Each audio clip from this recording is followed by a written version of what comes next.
Not every horror game deserves a second chance, and not every remake lives up to its legacy. This one made a dramatic comeback in 2024, but now that it's on PS Plus, the hype is gone, and what's left has players divided. For longtime fans, the basic setup is familiar. Emily Hartwood and the private investigator, Edward Carnby, arrive at Derceto Manor looking into the disappearance of Emily's uncle, Jeremy. That's where the similarities end. In the original, Jeremy had taken his own life. But in this reimagining, he's simply gone missing after sending Emily a strange letter. Derceto isn't a creepy mansion anymore. It's now a mental asylum filled with a large cast of characters, doctors, caretakers, patients, and even a younger version of Grace Saunders from the old Alone in the Dark 2. She even has her own short prologue chapter before the main game begins. Instead of isolation, what you get here is a Southern Gothic mystery, more of a psychological drama with layers of character backstories. And as you explore Derceto, you won't stay there long. The story frequently jumps into alternate dreamlike locations tied to different characters' mental states.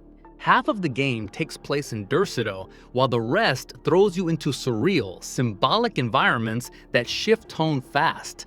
It keeps you off balance, which works well for horror, but also makes the story feel fragmented. Transitions between settings are sudden, and the narrative loses a sense of buildup as a result. The deeper you go, the more it veers away from its Lovecraft roots and leans heavily into Cajun mysticism and Southern horror themes.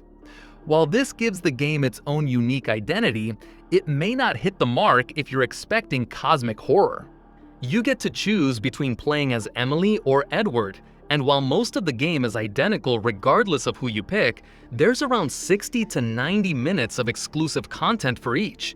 These sections add some perspective, but don't fully justify a second playthrough unless you're really into the details. Voice acting is solid across the board. Emily's performance stands out, believable and emotional. On the other hand, Edward's voice delivery can feel flat and disconnected, sometimes breaking the mood of the scene. The rest of the cast fits in well, bringing some flavor to the mansion and giving side characters depth through limited but well-written dialogue. As the game moves toward the end, the plot becomes harder to follow. It tries to get deep, aiming for themes around mental illness and trauma, but doesn't really land with clarity or nuance. What you're left with is a somewhat unsatisfying ending and a story that feels like it wanted to say more than it actually did. The gameplay is split into two distinct parts: Derceto exploration and dreamlike external sequences. When you're in Derceto, there's no combat at all. It's strictly puzzles, exploration, and environmental storytelling. This gives you space to think, and the puzzles are genuinely well designed. You'll need to pay attention to your surroundings, read documents, and spot small details. It's more involved than what you might see in other horror games, and it feels rewarding when you crack a tough one. There are multiple settings for how much help you want, modern navigation tools, or a pure old-school mode with no hints. That's a nice touch, especially for players who want a challenge or prefer a more guided experience. Combat only shows up during sequences outside of Derceto, and it's used sparingly. You'll shoot, throw objects, sneak around, or use melee when necessary.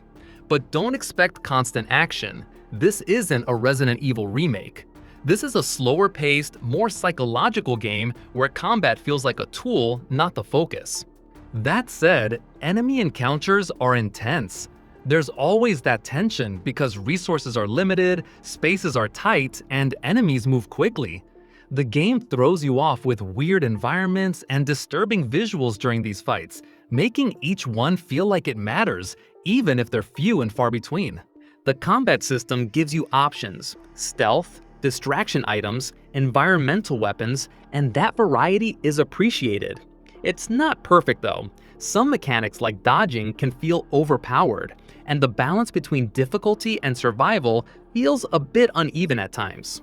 Still, when combat hits, it's engaging. You're not mowing down hordes, you're surviving, And that's what survival horror is supposed to be about. Now, visuals are a mixed bag. The environments, especially Derceto, are beautifully crafted. Every hallway and room is dripping with mood. Dust in the air, flickering lights, vintage decor. The game captures the time period and the Southern Gothic vibe really well. Lighting plays a big role in how the game builds tension, and for the most part, it's effective. Shadows stretch out across narrow corridors, and the color palette shifts between grimy greens and harsh yellows, giving everything a sickly, haunted look. Character models, on the other hand, can sometimes feel a little stiff. Facial animations, especially during dialogue, don't always match the quality of the voice acting. Some NPCs feel lifeless, and in cutscenes, the lack of expression can take you out of the moment. Enemy designs are disturbing and memorable. You won't forget them, especially during those intense combat scenes. And when the game shifts into dreamlike sequences, the visual creativity really shines. Twisted environments, abstract horror, and impossible spaces that bend reality. Performance-wise, it holds up well on PS5. Frame rates are stable for the most part, and the game doesn't suffer from noticeable bugs or crashes. Loading is quick, and visual quality stays consistent throughout. So, is Alone in the Dark worth playing on PS Plus in 2025? If you like classic survival horror, slower-paced gameplay, and atmospheric exploration with light puzzles, then yes, it might be worth checking out, especially since it's included in the PS Plus library. The mansion is spooky, the music sets the tone, and the puzzles offer just enough challenge to keep things interesting. But if you're looking for strong combat, a tight story, or high-end polish, this game won't hit those marks. The pacing can drag, the story loses steam, and the combat is one of its weakest elements. If this helped you figure out whether Alone in the Dark is worth your time, make sure to check out our other honest reviews right here. No hype, just straight up takes to help you spend your time wisely. Thanks for watching.